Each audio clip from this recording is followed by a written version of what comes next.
Hello there, you're listening to Wrong Way's Colombia cast with me, Brendan Wrongway Corrigan. Now, while the world's attention, and understandably so, is right now fixed on dealing with coronavirus COVID 19, Venezuela's refugee crisis continues to affect this region. In fact, the current global crisis has in many ways served to further underscore the problems for many Venezuelans who have fled their country. In terms of numbers, the UN estimates that from 2014 up to the end of 2019, around 4.8 million Venezuelans left their country. Of course, behind those headline figures are personal, very often sad and at times tragic stories. A recently formed NGO, Todo Somos, which roughly translates as All Together, has been collecting first-hand accounts of those stories. And joining us from Cúcuta, a Colombian city on the border with Venezuela, is Todo Somos founder Douglas Lyon. Douglas, thanks for taking the time to talk with us. Yeah, good afternoon, Brendan. It's good to have the chance to chat. Yeah, we've been trying to line this up for a while, but thankfully we found the time in this coronavirus crisis. Firstly, we've seen news reports in the last couple of weeks of desperate Venezuelans here in Colombia making the decision to return home to see out the coronavirus crisis, or indeed perhaps to stay for good. What has it been like in Cúcuta and surrounds? Have you noticed that? Well, Cúcuta has been like all of Colombia the last 3 weeks with the stay-at-home orders. Walking out into the city is much like walking out at 4 or 5 o'clock early on a Sunday morning. There's very little movement of people. You see a few folks going shopping, a few folks going to pharmacies, a very occasional taxi. Uh, we have noticed on the road from Bucaramanga, passing Pamplona, Don Juana into Cucuta, there have been a series of large buses. And as everyone knows, at this moment, there is no official public transport available. It's assumed that most of these buses are carrying Venezuelans that have chosen to return to Venezuela. Yeah, have you had any contact with those going back, or is it just a case that they go through Cúcuta and straight on to the border? Yeah, on a our project in Colombia for Todo Somos, and that's with one S, todosomos.org. We, for the last year and a half, we've been working to collect handwritten testimonies from Venezuelans that were primarily leaving Venezuela for Colombia and the rest of South America. We collected these handwritten testimonies primarily in refugios, or places where they would sleep along the road on their walk from Cúcuta to Bucaramanga. Uh, so I know this route quite well, and all the different spots that Venezuelans would stop to have a meal or have rest. And I've had a chance to stop at a few of those places in the last week. 9 out of 10 people I met were headed back to Venezuela. There were a few that were worried about the reception they would receive in Venezuela, and they're stuck a little bit in between Pamplona and Cucuta and the border and the authorities on all sides. But most folks Venezuelans are headed back, mostly through Cucuta, mostly officially on buses. Some, though, are walking, and they would cross the bridge into San Antonio, into Venezuela. Have you heard any reports back in terms of how they are treated once they cross into Venezuela? Anecdotally, the other day I was speaking to a Venezuelan, and he said that they're kept in a camp for a period of time. I'm not sure the veracity of that or not. Have you heard anything about that? Yeah, for Todos Somos, we try as an NGO to stick or to stay with comments about firsthand handwritten testimonies, testimonies that people themselves have documented. So we're a little bit reluctant to talk too much about things we hear. But as you can imagine, there's no ability for those in Venezuela to cross and seek refuge in Colombia now. I have heard and I have seen videos that the reception of thousands of Venezuelans suddenly in San Antonio has been very difficult. There's been the issue of Venezuelan government wanting to quarantine folks for 2 weeks. This so that if there was coronavirus among the population, it wouldn't spread throughout Venezuela. And if you can imagine suddenly having a couple thousand people arrive in any small town, if you're not prepared to receive them, it's going to be kind of rough, at least in the first few days. And those were certainly the reports that we heard. Yeah, I guess these desperate times and desperate measures, and of course, it's generally the poorest of the poor that are deciding to make that long journey back, and as you said as well, also people on foot, which is terrible. But let's come back to Todo Somos itself as the point of our chat. So you talked about collecting these stories. Where did the idea come about in the first place to do this? In October of 2018, I spent some time in Pamplona, and this was the moment that the big exodus of people walking out of Venezuela began on a trip between Cúcuta and Pamplona. I must have seen 200-300 folks, and as a physician and epidemiologist. With half of my career spent working with Doctors Without Borders and UNHCR and the CDC, I was obviously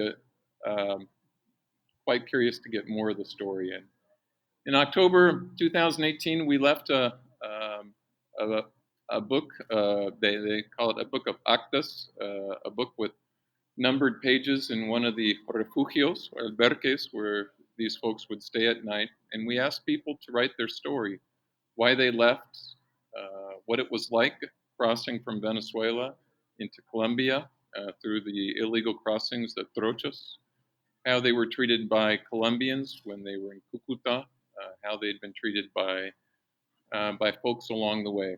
And over the course of a year and a half, we've collected close to 1,000 handwritten testimonies. And I was quite surprised the number of stories of people helping, trying to do the good thing, extending a hand, were far, far, far greater than those stories of mistreatment. Yeah, interesting you should say that, Doug, because obviously the media likes to highlight maybe the negative cases and stories of xenophobia and things like that. But your experience has been in the main that Colombians have been very willing to help the Venezuelans that have come here in such terrible times for their own country. I think they were willing to help, but even more impressive or more kind of heartwarming, the stories the Venezuelans wanted to talk about were not so much the negative stories when they were treated poorly. They wanted to talk and retell the stories of people that reached out to them, that tried to help, that offered them assistance.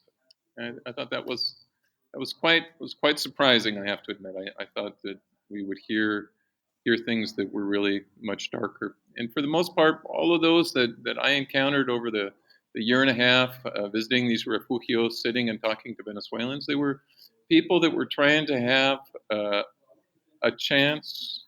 They were trying to make a chance for their families. They were trying to have a future, and they had come to Colombia with the idea that they wanted to work and work hard, whether they were legally in country or informally in country, and they wanted to save a little bit of money here so they could send some home to their family, and as I said, hopefully have a future. In those stories, like, we're not talking about very poor people coming. Some of them are, of course, but we're also talking about well-educated professionals that have made this journey, and they come to Colombia just willing to work at anything just to make ends meet. Isn't that the case? You have a good number of stories from like engineers. One of the things that most impressed me looking at the first book that we had left in a refugio was the high level of literacy and the refugees' ability to kind of on the spur of the moment construct an essay, which isn't easy for folks. Folks that, and I've worked many years with refugees, folks that have less formal education, to come up with an oral history, they're pretty good at that. But to sit down and write an essay, about where they've been and what's going on and what their hopes are for the future is quite a challenge. And they filled these books with immaculate handwriting of their personal stories and their hopes for the future. Of course, you keep on mentioning we as well. You've a quite personal interest in that your partner is Venezuelan as well. That's right. Yeah, we founded Todo Somos together. Solimet Carrero, she's Venezuelan and Colombian. Her mother's family, they are from Pamplona. She studied in university in Venezuela to be a mechanical engineer. She is also a yoga teacher. So it really worked quite well. The physician, epidemiologist, looking for the numbers and the stories, and the Venezuelan, Colombian mechanical engineer and yoga instructor with the hope that this process of writing would help everyone individually, pausing, thinking about where they were in their lives and their journey and their hopes for the future. We have this hope, and this comes from being an epidemiologist. I know that if just numbers rarely move institutions, rarely move things. You have to combine kind of numbers and public health data with stories from people, the real kind of heartfelt human side of things. So with this combination of the yoga teach engineer and the epidemiologist, we hope that Todo Somos will add another dimension to all the other bits of data and numbers that we see people using to describe the situation. And of course, you have at the moment one of those books now published. I think you might have already handed out the copies that you've already got into print, but these are available, and I'm guessing you're hoping to print more in the coming weeks and months. Yeah, we self-published a bilingual book in English and Spanish of excerpts from our first handwritten story collection books that we left in Pamplona. We did this last July. We have a copy on our website, and we the 300 books that we published were giving those to folks that help us in our efforts and our endeavor. We're not actually selling them. Total Somos, we've held 2 theater productions with based on our stories, where they were read in both Spanish and English, with discussion panel at the end of each theater reading. The first one was held in Portland, Oregon. The second was held in Bogota on February 22nd, with the presence and support of ACNUR, or UNHCR, as well as Samaritan's Purse and Doctors Without Borders. As I mentioned, those folks that have kind of helped us organize our theater productions, organize translations, get us registered in country. We've been giving our initial books to folks as a gift. But if people are interested in reading, seeing what we've done, seeing who we are, what we're about, they should go to our website, Todosomos, TODOSOMOS.org, and there you'll find an electronic copy of our book that we're more than happy to share with folks and let you share with others. Yeah, excellent, Doug. Well, I'll include that website address with the text accompanying this podcast, so don't worry about that. Just as I mentioned in the intro, in terms of obviously the focus of the world now is on coronavirus, COVID-19, and defeating that, or at least getting on top of the crisis. Would you fear that crises like the one in Venezuela, that they kind of get moved down the pecking order as people maybe start tightening their own belts because the world was entering into an unknown phase? Do you see that as a challenge now for an NGO like yourselves to stay relevant and stay out there and keep this crisis in the public eye? I think the human story, the human side of the refugee story, the human side of a middle-income country and a poor country confronted with an epidemic of this size and scale, it's important that we listen and that we all listen well, because it's in listening and listening well that we'll really understand where the most vulnerable are and where governments and NGOs and institutions, where and how they can organize themselves better to have the most effective response with what resources they have available. So I think we're even more relevant now, and especially with the issue at this moment. Venezuelans are no longer able to cross into Cúcuta. And Cúcuta, before this crisis, had a history of 30 to 40,000 people crossing each day into Cúcuta to get remittances from relatives, Venezuelans crossing into Cúcuta to get funds from relatives sent from abroad, and to purchase key essential items, key foodstuffs to support them in Venezuela. So if you can imagine, one could figure with 40,000 crossings a day, there were at least 10 to 15,000 people crossing each day to take back funds or essential foodstuffs to support themselves in Venezuela. 10,000 people per day is 100,000 in 10 days, which is 300,000 in a month. So if you can imagine, Venezuelans are no longer able to access food as they had before through Cúcuta. So one would worry, unless the Venezuelan government suddenly has a whole lot of capacity, that there's going to be huge food shortages. And I would hope that there's not a famine, but I would certainly be concerned and hope the global community is also worried about that. Yeah, for sure. I mean, we're perhaps looking at some of the measures easing here in Colombia in the next couple of weeks. I'm not sure about borders opening, though. So we'd have to be concerned about that. And also the fact, and I know you don't really want to get too much into the political side of things, but Donald Trump has said that if Venezuela was to take up an interim government, so it was neither Nicolas Maduro or the pretenders of the throne, for want of a better phrase, Guaido, that the US would look at lifting the trade embargo. I mean, that would offer some sort of hope, but obviously there seems to be no chances of Nicolas Maduro stepping aside for the moment.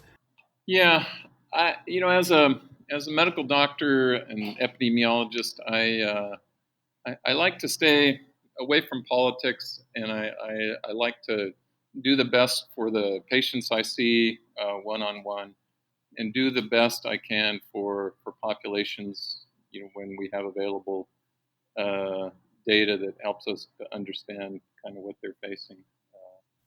But I certainly know that Venezuela is in a really tough spot right now, and probably tougher than they've been in the last 50, 100 years. I guess people listening as well would like to know that in Cúcuta and on the border areas, are there humanitarian corridors then that are bringing in food? Is that allowed at this moment in time? Are there ways to reach those vulnerable people? Officially the border is locked tight. People aren't crossing. And unofficially, I've heard that there is very, very, very, very little unofficial movement.